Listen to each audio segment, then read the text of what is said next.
Mr. President. Senator from Oklahoma. Mr. President, Senator Inhofe and I, and this body, has just passed by voice vote a resolution recognizing the 100th anniversary of the 1921 Tulsa Race Massacre. It's a significant resolution, not only to be able to call out what happened that terrible time in 1921, but to also recognize the 13 black towns that still remain in Oklahoma.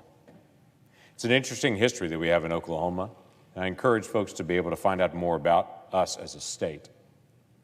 But in the late 1800s, early 1900s, black individuals and families from all over the South were fleeing away from where they were being oppressed, and they were coming to Oklahoma, setting up vibrant communities. Over 50 all-black towns rose up in Oklahoma.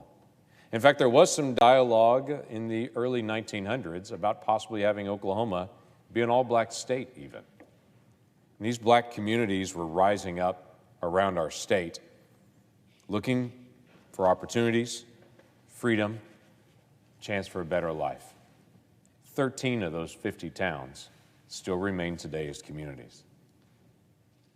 Many of the individuals in these towns are friends and people that I know, and Senator Inhofe and I have the honor of being able to represent in this great body. I think about Dr. Donnie Nero.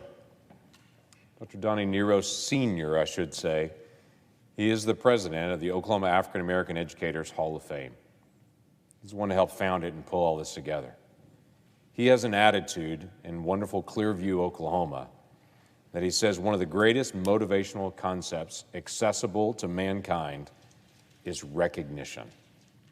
He says recognition is about remembrance and acknowledgement. We're taking a moment as a Senate today to be able to acknowledge these 13 black towns that still remain in Oklahoma and to be able to look at some of the history of what happened during that time period. So let me walk through this somewhat. Tallahassee was founded in 1883. It's regarded as one of the oldest surviving historically black towns in Indian Territory. Langston was founded in 1890. It is named after John Mercer Langston, as an African-American educator and U.S. representative from Virginia. 7 years later, the Oklahoma Territorial Legislature established the Colored Agricultural and Normal University, which would later be called Langston University. This historically black college and university has grown from 41 students in 1897 to over 3,000 students today. Prominent Oklahomans such as Melvin Tolson, Ada Lewis Sipple Fisher, Clara Looper, E. Melvin Porter, Frederick Moon, Marquise Haynes, Zelia Bro, Isaac W. Young, Inman Page, Zella Black Patterson, all resided in the town of Langston, or called Langston University home. Tatum's was founded in 1895. It was named after brothers Lee B. Tatum and Eldridge, which was called Doc Tatum. They found prosperity in 1929 when oil wells were drilled in Tatum's. Norman Studios even filmed a silent movie called Black Gold using the brothers in their film. Taft was founded in 1902 on land allotted to the Creek Freedmen. They changed their name from Twine, which they were originally, to Taft, to honor then Secretary of War, later President, William Howard Taft. Grayson was bustling, had 5 general stores, 2 blacksmiths, 2 drugstores, a cotton gin, and a physician soon after it was founded in 1902. It was originally known as Wildcat. It was changed in 1909 to honor the Creek chief, George W. Grayson. Boley, a town established in 1903 and named after J.B. Boley, a railroad official of the Fort Smith and Western Railway, grew to be the largest African-American town in Oklahoma. Only 5 years after being founded, Booker T. Washington visited the town and wrote about the prosperity that he had witnessed. Boasting the first black-owned bank, First National Bank of Boley, was owned by D.J. Turner. It received a national charter and rose to be one of the largest and wealthiest exclusively black communities. Today, Boley still hosts the nation's oldest annual black rodeo. Rentisville was founded in 1903, was developed on 40 acres owned by William Renty and Phoebe McIntosh. The Missouri and Kansas and Texas Railway developed a flag stop, putting Rentisville on the map. John Hope Franklin, a scholar of African American history who promoted dialogue that reshaped American views on race relations, was born in Rentisville in 1915. The Franklins later moved to Tulsa, where John Hope Franklin graduated from Booker T. Washington.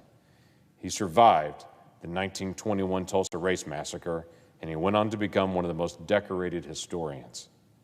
He inspired the John Hope Franklin Center for Reconciliation, Reconciliation Park in Tulsa, and an elementary school in North Tulsa.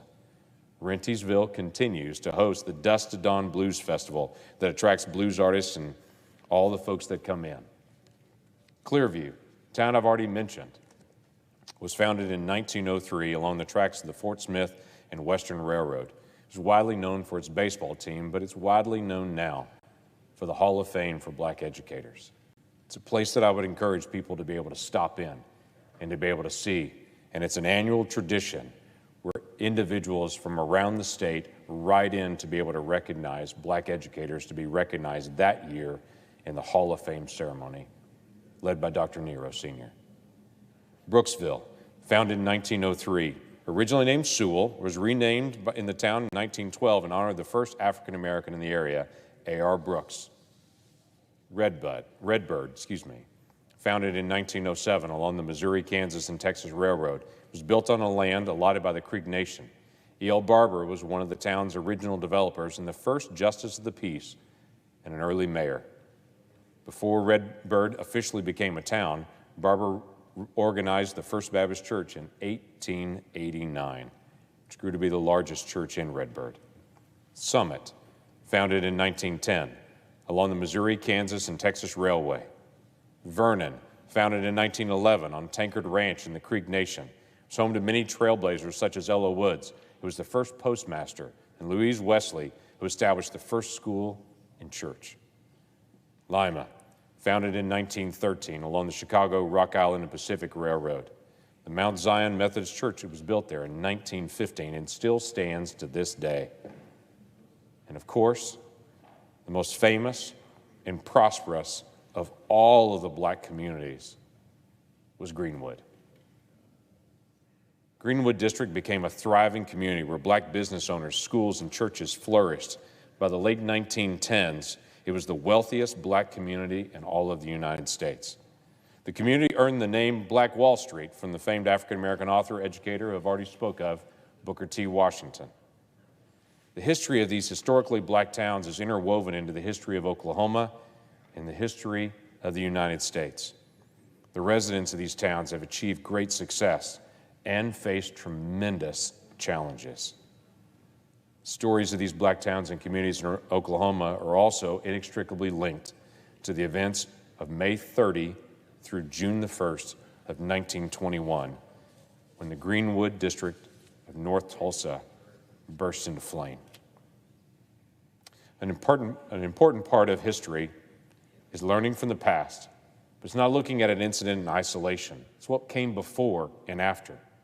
This weekend, the nation will pause and reflect on the 100th anniversary of the 1921 Tulsa Race Massacre, the worst race massacre in the history of the United States. But we can't look at Greenwood as if it was a single weekend. It was a prosperous, thriving Black community. And it still has a history to be able to share in our future. And many of you have heard me share the story on the floor of the Senate before.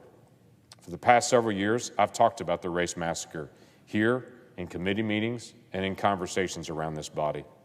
There's a significance of the 100th anniversary, not just for Tulsa and my state, but for the rest of the nation as well.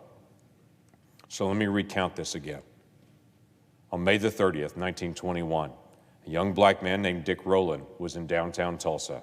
He entered the Drexel building to use the only bathroom in the area that was available for Black people to be able to use in downtown Tulsa. An incident occurred in the elevator between Dick Rowland and Sarah Page, who was the elevator operator, and Sarah Page screamed. We really don't know what happened there, but as the doors opened, she screamed. The police did an investigation, and the next day, they went to Dick Rowland and they detained him at the Tulsa Police Department for questioning before moving him to the Tulsa courthouse to be able to be confined. On May the 31st, 1921, the Tulsa Tribune released a sensationalist story claiming that a young black man had attacked a white girl in an elevator in the Drexel building. That story and long simmering tensions in the city led to a large group of white individuals surrounding the courthouse to demand that Dick Rowland be released so that he could be lynched. A group of black men traveled to the courthouse to help defend Dick Rowland from the angry mob, many of them veterans from World War I who had served honorably there. After a scuffle at the downtown Tulsa courthouse, white rioters pursued the men back to the Greenwood district, and the violence escalated dramatically. Literally, as the violence increased, white rioters that really became a mob were deputized to be able to go down and handle the issues in Greenwood. They gathered firearms as they ran the few blocks from central downtown Tulsa into Greenwood, just north of Tulsa. Houses and businesses were burned and looted throughout the Greenwood district, and the attacks lasted well into the night and well into the next day before being quelled by the Oklahoma City National Guard. In less than 24 hours, 35 city blocks were destroyed by fires. 6,000 African-American individuals were detained. Up to 300 lives were lost. Out of the 23 churches that were located in the Greenwood area prior to the 1921 massacre, only 13 of the churches survived, and only 3 churches were able to be rebuilt after being destroyed: Paradise Baptist Church, Mount Zion Baptist Church, and Vernon AME Church. It was a horrific day. And 100 years later, the residents and businesses in the Greenwood district still carry on the legacy of resilience and determination.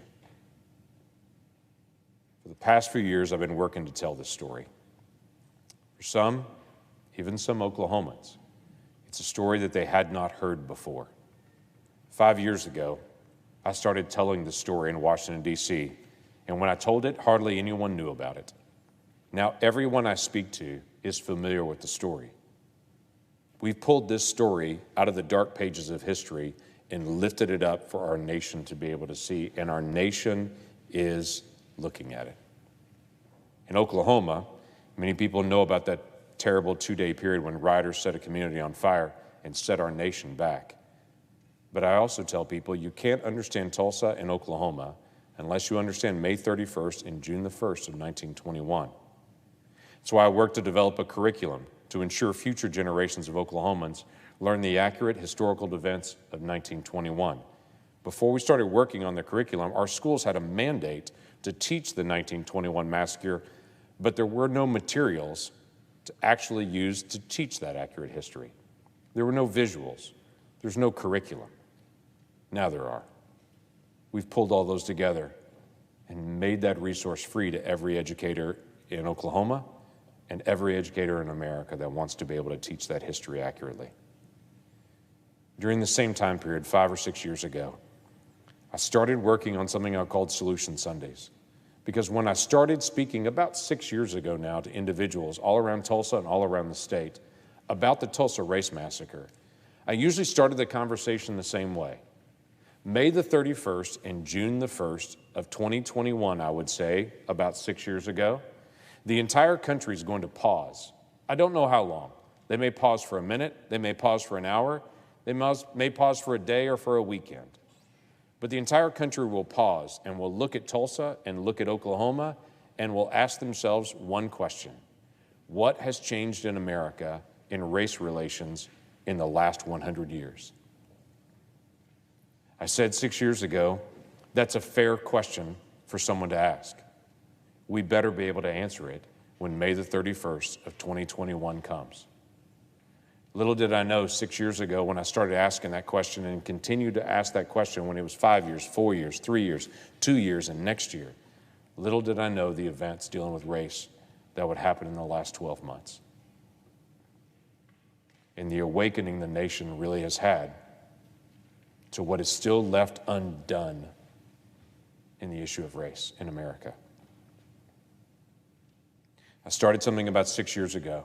At the same time I started asking about what would we say, I started challenging families with something I called Solution Sundays. It's a simple idea, quite frankly.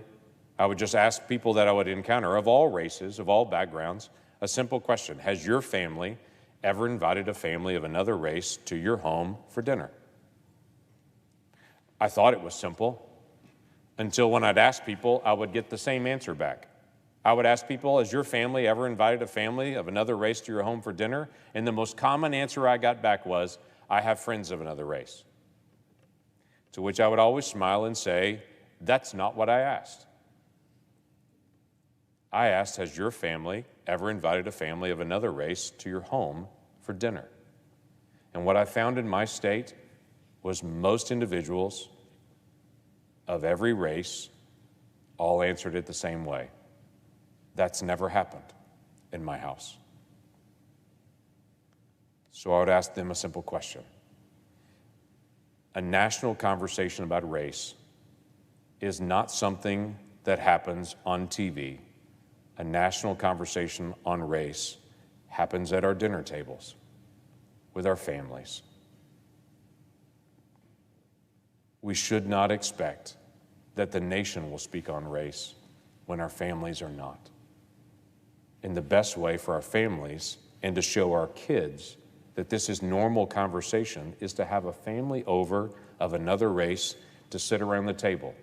What I like to say to people is, we'll never get all the issues of race on the table until we get our feet under the same table and just talk and just get to know each other as friends. The nation will not shift on race relations until each of our families shift on race relations. I continue to be able to challenge this simple concept of Solution Sundays. By the way, if you want to pick a different day, that's fine with me. But Sundays seem to be a pretty good day just to invite someone over for dinner or for lunch. Just a few days, people from all over the country will fly into Tulsa, some of them for the first time. They're going to participate in events to commemorate the 100th anniversary. It's my hope that what they see will be a model of reconciliation for the rest of the country. But after the anniversary passes and the crowds leave and the national folks will go on to doing something else, we'll still be around. In Tulsa and all of Oklahoma, we'll still need to finish the work that has begun on race. I'll still be around North Tulsa. I've got lots of friends there. And I know there'll be an ongoing dialogue still about reconciliation, because a big event that the whole world turns the television cameras on doesn't solve the issues of race. We solve that as individuals and as a family. You see, I believe, like many do, that I have a calling towards reconciliation. As a follower of Jesus, as I read through the New Testament, I bump into passages like 2 Corinthians chapter 5, where Paul wrote to us and said, we have the ministry and the message of reconciliation. Now, I understand Paul first meant that was an ability to be able to come to God and to be reconciled to God. And I do believe firmly that every individual can be reconciled with God. And I'm glad to share that message in ministry. But I also believe it's a challenge to each of us to work towards reconciliation. Where relationships are broken, we are the reconcilers. And we have a ministry and a message of reconciliation. My friend, Robert Turner, who's the pastor of Vernon AME Church in the heart of Greenwood, he and I were visiting last week on the phone, talking through the things coming up in the days ahead. And as we were just chit-chatting with my friend, he said, I got to tell you about my sermon I preached a couple of weeks ago. So I said, tell me all about it. And he said, you know, Pastor Turner said, I preached on Matthew the tax collector, also called Levi. And we spent some time talking about that. And he said, what I told my congregation was Jesus called Matthew the tax collector to be one of his disciples, but he also called Simon the Zealot to be one of his disciples. Now, you may not know, but the tax collectors were loyal to the Romans. They were Jews that were loyal to the Roman authority, and the Zealots were Jews that were adamantly opposed to the Roman authority. So literally, Jesus grabbed two people from opposite political perspectives, opposite, if I can say it, political parties, and he grabbed both of them and said, I want you to be my disciple. And Pastor Turner said, there's a lot that we can learn from Jesus. Beginning with Jesus said, everyone's welcome from every political perspective to come and follow him. Pastor Turner, you're spot on. My friend, keep preaching it.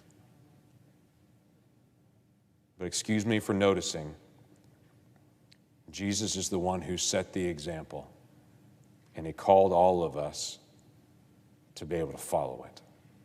Now, I have to tell you, Pastor Turner and I don't agree on everything. We may not even vote alike, though honestly, I've never asked him how he votes. But he is my friend, and he is my partner in reconciliation. For 6 years, I've asked people across Oklahoma, when May the 31st comes, and the nation stops and asks, what has changed in the last 100 years? We should be prepared to answer. That weekend is here. And each of us should be able to answer that for our lives and for our families. Let's finish the work. We're not done on racial reconciliation. Let's finish the work, starting with our own families, our own communities, and our own lives. God, help us to carry on the ministry and the message of reconciliation. With that, I yield the floor.